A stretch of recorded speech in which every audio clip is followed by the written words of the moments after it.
Lalu juga tadi ada pernyataan dari Anies Baswedan, diantaranya pemilihan umum harus dijaga integritasnya, pilar demokrasi adalah kepercayaan, agar proses demokrasi ini berjalan dengan baik dan menghasilkan pemerintahan yang berfungsi dengan baik, maka pemilu harus dijalankan dengan kejujuran.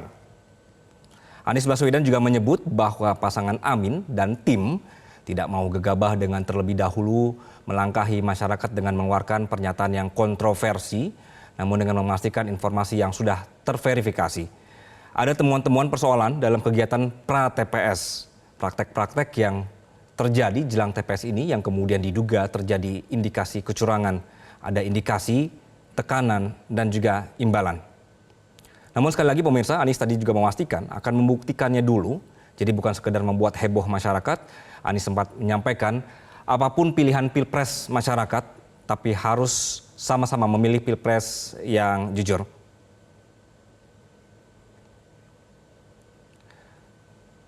Sudah bergabung bersama kami Pak Putu Arta. Selamat siang Pak. Selamat siang Metro TV, selamat siang pemirsa di rumah. Dengan siapa saya di studio? Pak Putu Arta, selamat siang dengan Anggi Hasibuan di studio. Oh ya, selamat siang Bung Hasibuan. Ya, selamat siang. Jadi apa pertemuan hari ini memang yang dibicarakan? Tolong diulangi pertanyaannya. Ya, dalam pertemuan hari ini apa saja tadi yang sempat dibicarakan?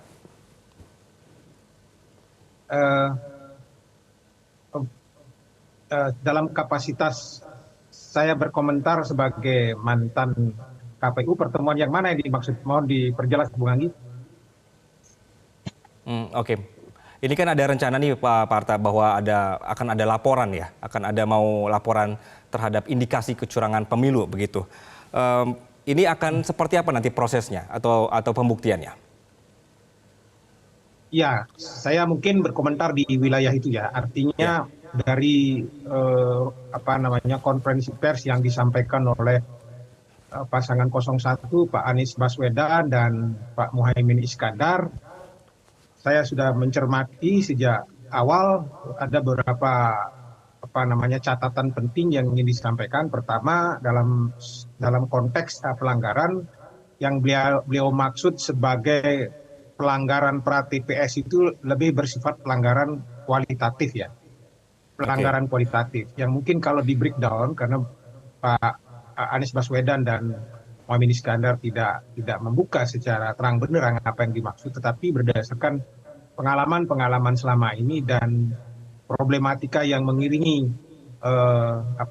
pelaksanaan pilpres kita tahun 2024 ini, memang indikasinya katakanlah kecenderungan aparatur sipil negara yang punya indikasi tidak netral dan di berbagai tempat sudah terjadi kecenderungan terlibatnya sejumlah aparat dalam proses intimidasi terhadap sejumlah calon pemilih, tekanan terhadap sejumlah kepala desa di berbagai tempat untuk memilih pasangan calon tertentu yang kalau tidak kemudian sudah terjadi di beberapa tempat, misalnya di Jawa Tengah, mereka diperiksa atas nama laporan dana desa dan lain sebagainya.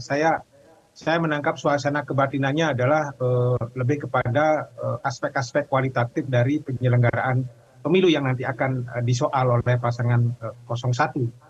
Dan mungkin juga tadi tidak disebutkan dengan terang, barangkali juga aspek hukum yang lain menyangkut misalnya keabsahan pencalonan Gibran sebagai salah satu bakal calon wakil presiden yang dua lembaga sudah memberikan satu indikasi yang punya potensi dipersoalkan di Mahkamah Konstitusi legitimasinya begitu. Oke, Pak Putu, tadi sempat disebutkan bahwa ada kemungkinan atau indikasi-indikasi kecurangan yang terjadi pra-TPS begitu ya. Dan tadi fokusnya adalah adanya dugaan intimidasi dan juga imbalan.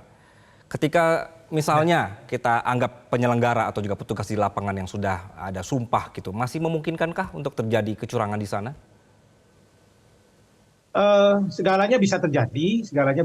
Jangankan pada level TPS, kita saja sudah melihat kenyataan di Mahkamah Konstitusi, bahkan lembaga yang paling punya marwah begitu kan, sampai diberikan hukuman yang cukup berat, pencopotan sebagai ketua MK, itu menjelaskan bahwa sepanjang masih dipegang oleh manusia, maka kesalahan itu akan terjadi. Tapi yang bisa saya sarankan adalah begini, Bung. Kepada tim pasangan 01 dan 03, maka seluruh jenis pelanggaran kualitatif itu memang segera harus didaftarkan ke Bawaslu dulu. Oke. Karena nanti kalau semuanya dikirim ke Mahkamah Konstitusi, maka Mahkamah Konstitusi seperti jadi tong sampah dan punya potensi tidak akan direspon oleh Mahkamah Konstitusi, karena pertanyaan di para hakim di Mahkamah Konstitusi pasti adalah apakah sudah laporan ke Bawaslu, bagaimana hasilnya di Bawaslu, dan seterusnya. Sehingga maksud saya adalah teman-teman di 01 saat ini juga berfokus bagaimana seluruh pelanggaran kualitatif itu segera dibawa ke Bawaslu dan mendapat legitimasi di Bawaslu. Apapun bentuk pelanggaran itu, tidak cukup hanya sekedar direkapitulasi, dicek, kemudian nanti berbarengan akan dibawa pada saat gugatan pelaporan gugatan pada tanggal 23 Maret misalnya. Saya kira tidak akan menyelesaikan masalah. Itu yang pertama. Itulah kenapa tadi akhirnya disebutkan bahwa nanti pun dari tim ini tidak mau untuk bikin heboh dulu begitu ya Pak ya. Sehingga nanti mereka akan mengumpulkan data dulu, bukti dulu yang kemudian tidak akan dilaporkan begitu ya. Pak Putarta, terima kasih atas perspektif Anda di Breaking News kali ini.